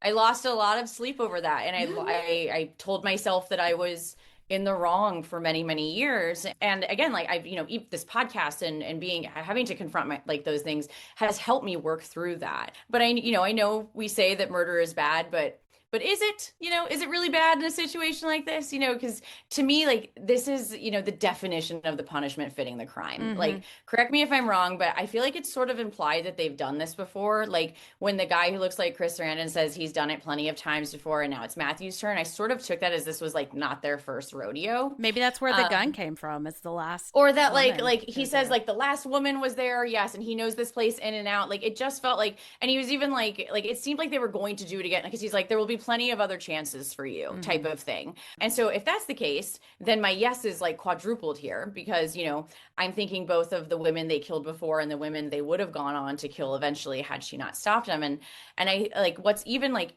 equally as haunting is how far their low opinion of women goes, or at the very least, like, these quote unquote city women or women with no families. Like, these are men who view cities as a place where women are just like waiting to be raped, essentially. And I feel like this movie sort of boldly like flips the script on the way horror usually showcases male death scenes, because like I feel like more often than not they get like these painless, sometimes even off-screen quick kills. And here, we have this director who is letting the camera linger on their pain just as much as he lingered on Jennifer's. Obviously it's not as long of scenes, because her rape scene is very, very drawn out, but I do feel like they die these sort of long, extravagant deaths, that we would expect to see of female characters. And I think that's sort of the whole point of the movie, that when women fight back against abuse, like, their actions aren't only justified, but they're just as brutal as the ones against them. And I love that. Like, I think it needs to be, it shouldn't just be, I don't want to just see her do a quick shot, or poison them. Like, I want them to hurt like she hurt. Right. And that's how I feel, because of my, I know that feeling. And I think whether or not you've gone through it, or someone that's gone through it, that might be a little different. But we live in a world right now that is like, the boys will be boys. Like, do we really want to ruin the rest of their lives on this? And that's what happened to me. I mean, what kept me from ever doing anything was people telling me, like, do you really want to go through this? Do you really want to ruin this person's life? And I was like, well, he ruined mine, but I guess I'll let him go about his. Yeah. I always want to say, yes, they deserve to die, and I hope they burn in hell. Yeah. Well, and it's so funny, because when I did a presentation on my master's thesis about revenge, I did it like this big presentation, and the only question I had was from a man who said, so do you condone murder for real? Oh my God. Yeah, bitch. Actually, I do. Of you. It's like, yes. I was like, yeah. Ooh, okay. So yeah, that's someone missed the point. Yeah, exactly. Yeah. So like, it's just like, you're the reason why. I mean, you might say this perfectly fine guy, whatever. But I was like, this is like the reason why we need so much media literacy, and just like why these movies are so important, and like all of this stuff, because like, it's okay to cheer for fictional characters to die. Like, it's truly that's okay. my favorite thing to do. We cheer for so many other we cheer for these characters to die all the time in horror, even if they're the good guys and we think they're annoying. So there just feels to be this, like, such a weird situation sometimes in movies like this, where it's like so offensive that we're cheering for men to die, when it's like, it's just because a woman's doing it. Like, right. Like, we cheer for women to die, like, exactly. I mean, we've seen that. Yeah. Like, and it's all horror. Yeah. Like the femme fatale, like, look at in Basic Instinct and Fatal Attraction, like, we're waiting for that. Like, we see them as these evil characters. So why can't I want the evil men to die too? Right. And so it's just like, it's interesting to watch this movie now and be like, oh, it did a lot of actually pretty interesting kind of stuff, like interesting progressive things for what it is. And I appreciate that so deeply, and what it's trying to confront, even if it's not perfect. Like, there's a lot of really interesting confronting here being done in an early way that doesn't really happen. I mean, like, Miss 45 is like maybe the one other one from around this era that I would consider like even remotely. I've never seen that. It's real good. We're gonna cover it. It's basically, it's like like, if this is like the city versus country kind of movie, this is like, oh, but actually the city is just as fucked up and scary. Right. Got it. Yes. Also, plus nuns. Plus nuns. Oh, cool. Yeah, and that was got its own like whatever. But I do still really love that movie. But fuck these dudes. Fuck them. They deserved it. Well, and I think it almost feels like a cruel irony, because, and I love that soundbite, and there's not a jury in this world that will convict her. I'm like, yeah, no, that's not the true world at we all. live in. Yeah, Exactly. no. I mean, I wish it would be nice. And I also think like there's so much more revealed in this question. And I know it's my own question, but I feel like it kind of mirrors the why do they target her? Like, was she asking for it? And when we ask about deserving things here, like when we ask, did the woman, like, first of all, we're not asking, did the woman deserve her fate? We're asking, what did she do to cause it? And here, we're not asking what the men did to cause it. We're asking, does she deserve to get this revenge? You know, and do they deserve to die for what they did? And I don't ever want to compare harm or compare pain, because healing is not linear and everyone's experiences are different. And sometimes you can be in a lot of pain and not realize that you're in pain. But I think, Sammy, you were talking about what is it? ABDC? AD and BC. AD and BC. It's like, and I want to be very, very careful how I say this, but I think surviving something like this is there is an element of death in it. It's like a piece of you kind of dies. Yes. I am not the same. I am like, just like I'm not the same person even after my dad died than I was before that. I almost feel like your chemistry changes. Right. Your DNA changes after something like this. Like the things that you maybe once found joy in, you might not find joy in anymore. You might like be triggered by certain things that used to give you, you know, pleasure. It's such a long battle, and you learn like along the way, not only things about yourself, but other people, you know, things that maybe wouldn't have bothered you before will start to bother you. Yeah. You'll start to look for things that you maybe normally wouldn't have looked for. And I think the reason I want to be very careful about the way I say this is because if there's anyone who's listening who is in the middle of that, like this is not the end for you. Like there is healing is there. It's hard, but it also is possible and it's great. And, you know, I watched this movie in a very different way than I did 13 years ago, you know, but I think this movie allows us to validate that kind of spiritual death in a way, because the men are dying too. And it's like nobody gets out of this situation unscathed, and nobody should get out of it unscathed. You know, I mean, I guess Jennifer should, but that's not the world of the film. Yes, they deserve it, and I hope they burn in hell. You're here. Okay, let's talk about good for her. Claiming she could take it no more, the young mother released the emergency brake, allowing her car to roll backwards into the nearby lake. Good for her.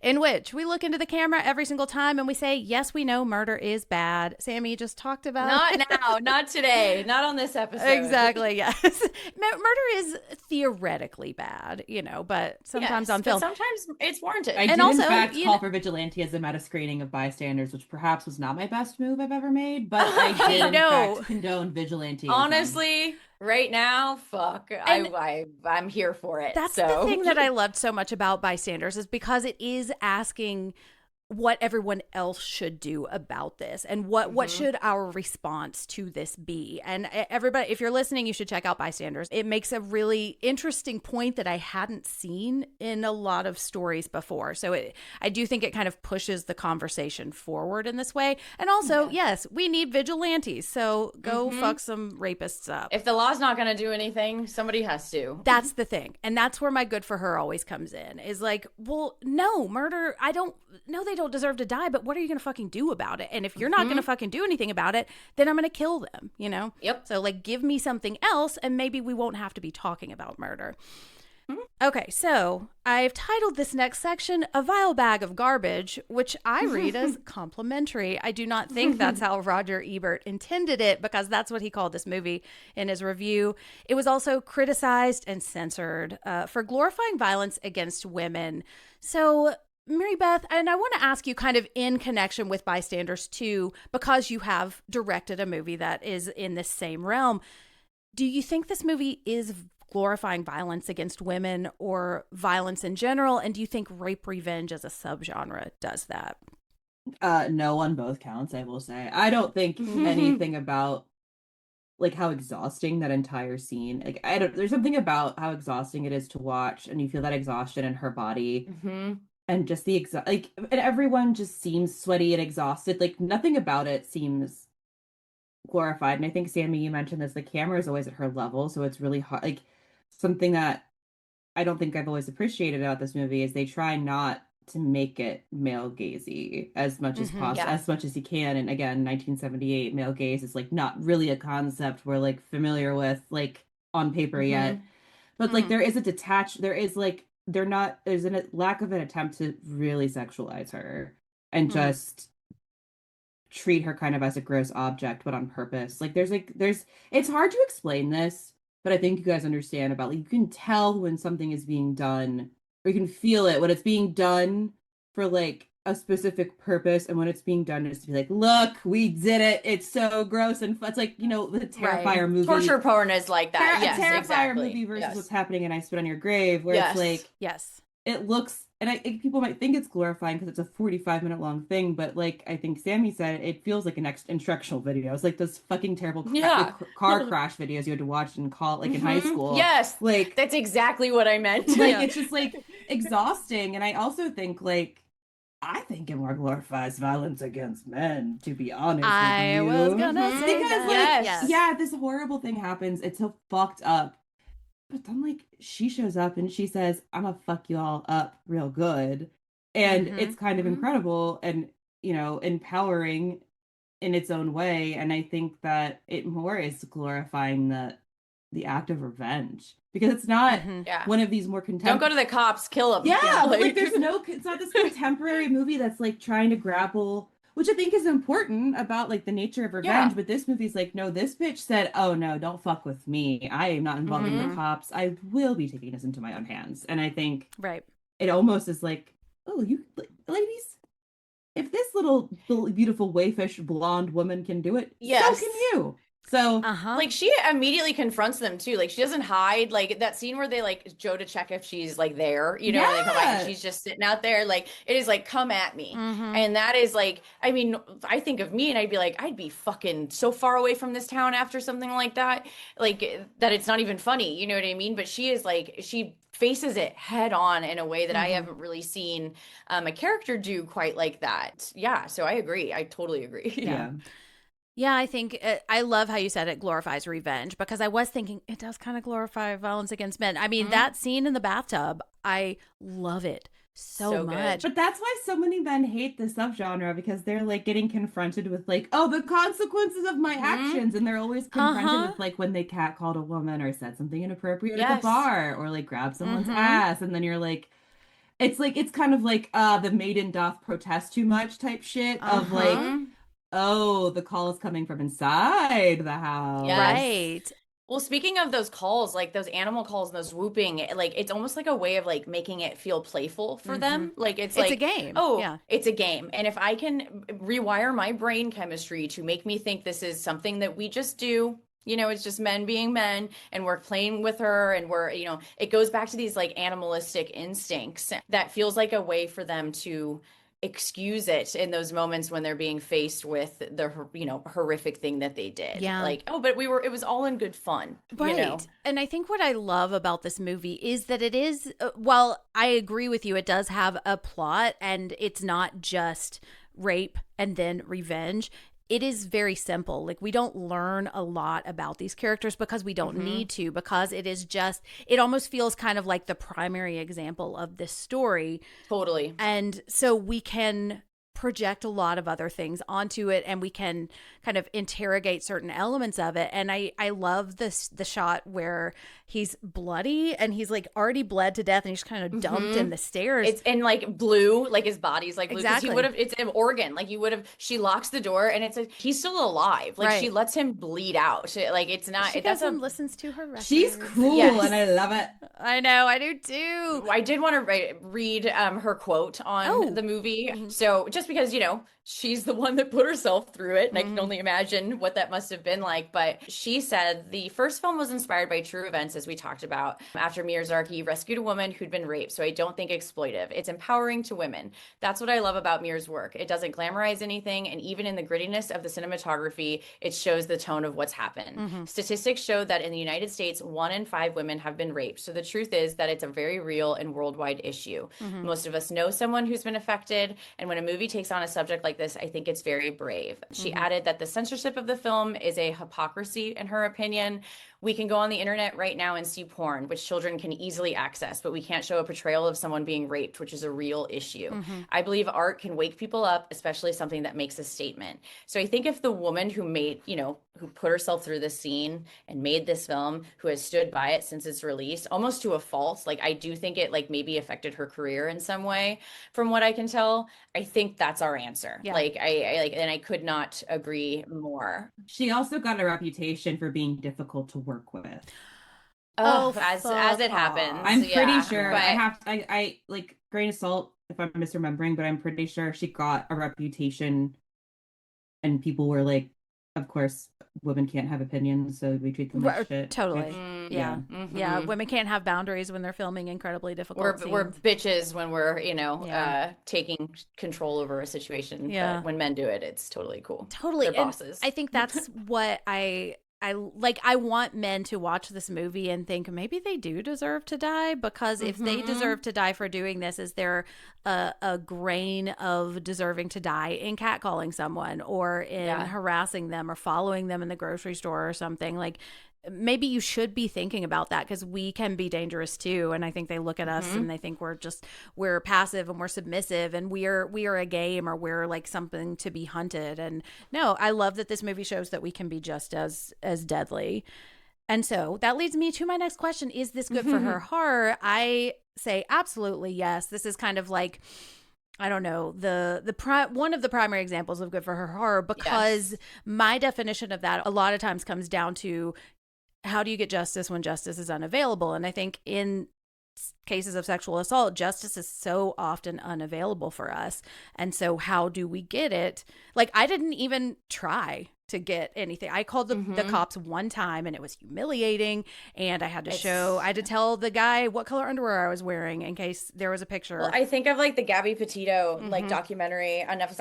I Can Stomach a Lot. I could not even finish that documentary because I felt my cells alight in fire. Like, because it's just, there was so many chances for that to have been avoided, so many red flags, cops involved, and yet it still happened. And it just goes to show that like, we have a system set in place that fails women every single day. And that's a hard thing for me to wrap my head around. Because it's not designed to protect us. It's designed to protect men. It's like an HR. Like, HR is there for the company, not you. Exactly. Like, it's the patriarchy. Yes. Well, Mary Beth, what do you think? Is this good for her? Yeah, I think this is like one of the OG good for her horror. I think so one of like the OG good yeah. for her horrors. Like, she taught us, okay, let's cut some dicks off. Like, let's go, girls. Patron saint. Let's Jump Mount go, Rushmore. girls type shit. Like, Yes. so, yeah, yes. Yeah. Jennifer Hills drove that boat so Danny from Midsommar could set a man on fire. Exactly. Absolutely. Yes. Put that on a t-shirt, yes. motherfucker. Anyway. Yes. Seriously. Love that. Yes. And I guess the original title of the film was Day of the Woman. Yeah, baby. And I feel like, even though, that's not what they went with, like, the film still embodies that sentiment. Because, as I said, like, we as an audience, we're placed in her shoes and we get to relish in her revenge, as she further explores the idea of, men's unchecked and often violent sexual desires and how they can lead them to these unthinkable places. And to me, it's her day and we're just kind of living in it. Yeah. And that is always going to be the, good for her horror, right? If good for her horror was in the dictionary, there would be a picture of this movie next to it. Completely. So, yeah. Yes. And we should have a Mount Rushmore of good for her horror. We should. The patron saints of good for her horrors. Yeah. Absolutely. Put that on a t-shirt too. Okay, so we are united in our belief that this is good for her horror, but are we going to die for anyone? Let's find out in our penultimate section. Die for me. Look at her. I would die for her. I would kill for her. Either way, what bliss. Okay, Sammy, as a first watch, are you going to die for this movie? I would absolutely die for this movie and for Jennifer. I don't think we've covered a Jennifer so far that I wouldn't die for. I guess the Jens of the world are easy to love. But I cannot tell you how nervous I was to watch this film, and as like I've talked about, like this is a genre that I tend to be trepidatious about in the years since my own sexual assault, but that's why I'm so adamant about the revenge aspect. Like, for me to find catharsis in these films, I need to see our final girl fight back and win, because every time I do, there is a piece of me that gains courage, that pushes me to continue to move forward, and reminds me that with time and with the right tools, that an event like that will not define the rest of my life. So I'm just so thankful for the Jennifers in this genre, because while I agree with the sentiment that the rape revenge genre has been responsible in some instances of glorifying violence against women, they have also given women like me an opportunity to identify with strong female empowerment. And I just would die for that sentiment alone. So yes, I'm dying for this movie. I'm dying for this conversation. This has been wonderful. I was not expecting to get a couple giggles in within this episode, which was always very nice. So I can't tell you how much I appreciate that. And just really a warm and welcome and safe space to talk about this type of thing. Because it's never, a fun topic to face head on. And I always get nervous about sharing it. As I said, like it's taken me a long time to come to terms with what happened, but the longer I go and the more conversations I have like this, the more it kind of sets in that it's like, I'm gonna be okay, and so will you if you've been through something like that. And I think every time I talk about, or every time someone talks about it, it makes it easier for the next person to talk about it. And absolutely, and that is a ripple effect that I think can, and not to be trite, but can change the world, and maybe is one of the few things it feels like we actually have the power to do. I think I'm absolutely going to die for this movie. And I think when I think about what I actually want for the guy who hurt me, I don't want to kill him. I kind of just want to never see him again. But I can watch this movie and feel like I did get to kill him. I got my revenge. I got my catharsis. And that's what I think these movies mean to me. Even when they're messy, even when they're imperfect, I still love them because they exist and they allow me to access this piece of myself that I don't often go to. Yeah. And also Jennifer's, Who doesn't love I love them? a good Jennifer. and Jennifer's all around. Right. And I kind of joke, but I do think that there's something special about it for me, that it does feel like watching myself in certain ways, Yeah. Mary Beth, what about you? Are you going to die for this movie? A couple of years ago, I would have said no, but now that I'm in a different place in my own, kind of like healing journey, as cheesy as that sounds, I would. Especially after making my own and doing a lot of research and reading a lot, watching a lot, going to therapy, et cetera, et cetera. I would. I think that this is a movie that shows you that it's okay to have these fantasies about killing men, not about raping women. Don't get it twisted, you sick freaks. Right. But like, there is a place to find catharsis, and horror has always been such a place for catharsis with me. And like, we could probably argue about rape revenge being horror or not, but it's horror. I'm gonna say that, right? Just for me. Yeah. And I think that it's just such a place that, not for everyone, but like, I think for us, it sounds like the three of us, like, these kinds of movies are a place to experience what we'll never get to experience, even if we don't necessarily want that. Like, we can kind of viscerally feel it in our bodies and have these very bodily experiences, but very safely. We can pause it, we can leave, we can stop watching, but it's like exposure therapy in a way that, again, it's not for it's by absolutely no means for everybody. I know a lot of people who would say you're a fucking crazy person, and they do say that to me. But like, we all have our different ways of healing. Healing is weird. The brain is weird. Trauma is the fucking weirdest thing on the planet. And I think that this is the kind of movie that like can give you a lot of hope if you are on that wavelength and kind of seeing what it's doing outside of just like the rape and revenge label. Yeah. And on that note, let's wrap up with where we're going next. Unlock the next configuration. And then the last. No. I've done enough. Enough is a myth.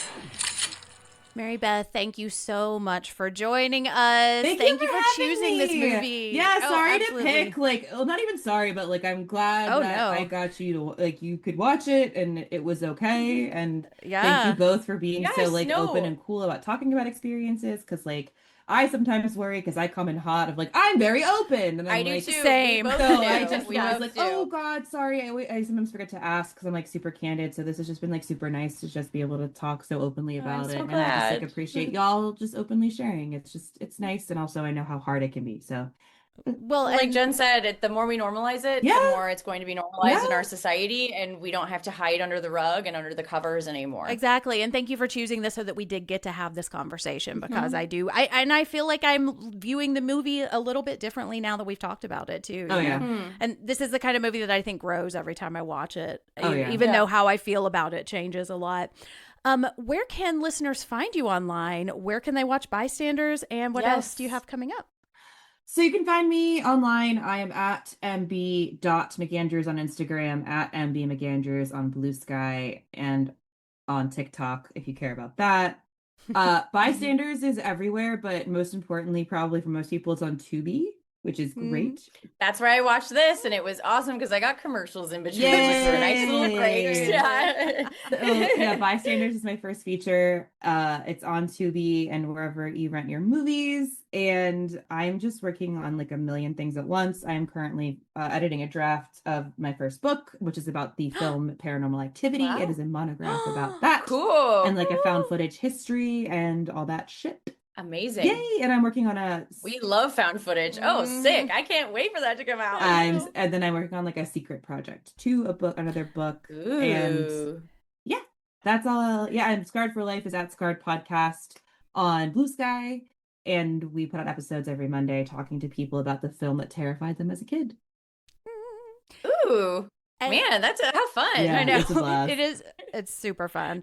And if you want to follow the show, you can do that on Twitter at The Lady Katie Pod, and on Instagram and Blue Sky at The Lady Killers Pod. You can find me at Jem Ferratu on amazingly just Instagram and Blue Sky right now. You can find me hosting the Losers Club podcast. And if you liked this conversation, you should check out our conversation on Never Flinch, because there's a lot of overlap with that conversation. We're also about to kick off Summer of Stand, which I can't fucking wait for. On The Girls on the Boys, we're talking about Companion, and we're talking about Banshee too, so that's been a lot of fun. And then on Murder Made Fiction, we are talking about Dr. Death, which has Poor Jen, how been... many friggin' I fucking know. podcasts Oh, it's is insane. your ass on? I can't keep up. It's like, unreal. oh wait, what? Oh my God, what? And then it keeps He's a going. machine. Yeah. Do you know how it's always fun for me to follow that one up? Oh. Like, I'm like, oh God. and then I'm like, follow me no, on I'm Twitter. kidding. Bye. I'm kidding. I'm like, that's about it. Well, and Sammy, where can we find you? As always, you guys can find me at SRKDoll on Instagram, on Letterboxd, and on Twitter, where, I talk about all the shit that I like, and that's about it. And that's it for our episode on I Spit on Your Grave. Listeners, thank you so much for joining us. Thank you to my esteemed panel. And a special thank you to listeners, because I know this may not have been an easy conversation to listen to, but I also think it is very valuable and worthwhile. So, just always thank you for spending time with us, and thank you for engaging in these complex topics. If you liked this episode, please give us a quick rate and review on Apple Podcasts. It really helps people find the pod, and it makes us feel good. So good. And we are going to be back next week with some witches. I'm so excited. We are talking about Hellbender. Never seen it, so I got another twofer. Three, because I had never seen The Northman, so 3 movies in a row That's I've never right. seen. A lot of first watches for Sammy, and I cannot wait to hear what you think about it. But until then, remember, ladies and ladies, support women's rights, support women's wrongs, and When in doubt, cut his dick off. Hell yeah. yes.